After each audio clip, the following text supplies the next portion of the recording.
All right, I got this yesterday. It is insulation for the van. And it's 1 inch thick. It's got an R rating of 4, R value of 4, which should be pretty decent for the van. I don't need industrial strength insulation. It's got it all separated. This is the 1 inch thick stuff. Oh, it's nice. It's not fiberglass, it's some kind of cotton wool weave. So we're gonna start working on this and see what we got. Uh-oh, I think Carl left. Let me go get the dog. So the first thing I did was I took out the slats, most of the slats in the bed frame, because it's easier just to leave the bed frame in there than it is to take it out. And the next step is I gotta clean.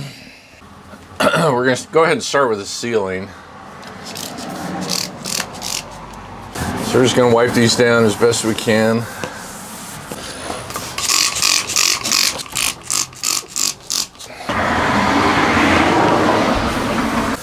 I'm excited about the insulation because hopefully it's really going to cut down on the road noise, which there is quite a bit when you're driving an empty cargo van. I'm going to give the ceiling one more quick, just real easy wipe down, make sure I got everything.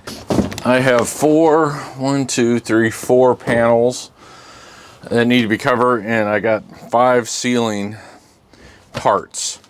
So my assumption is they just put in an extra one for the extended cab. So we're gonna try and do this and see what happens. They do cut it like there's a strip here, or a perforation there, perforation here, perforation here, there. See, it's already sticking to itself. You gotta be real careful. I'm just gonna peel off another section. There we go, that's a lot better right there.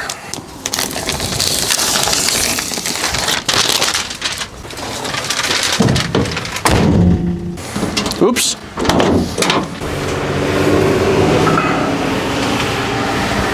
All right, so this is time consuming and a little tricky, but if you go real slow, I think you'll be okay. Oh, okay, this is panel 2 of many. I think I'm gonna try something different this time. It's hard to see, I know, but there's a perforation here, about that far away from the edge, and then there's another one down here. Last time I took this off and tried to stuff it in first. It was a little tricky, so this time I'm going to try taking the second backing piece off, tuck this under there, and then once it's tucked under, just pull it out. So I'll see if that works. Oh, I think that was a better idea doing that. I might just leave that sticky part on there. And the good thing is I've got an extra piece of insulation in case I need to patch something up later on. And now what I'm going to do is the right side. All right, I got to cut some of this. All right, be right back. Here's the end result of the insulation. Looks pretty good. I got it in there reasonably well. And then also on top of that, I did sound insulation, sound dampening material I put on the wheel wells. But it turned out pretty good. I'm happy with it. Took a little work, but it's all good.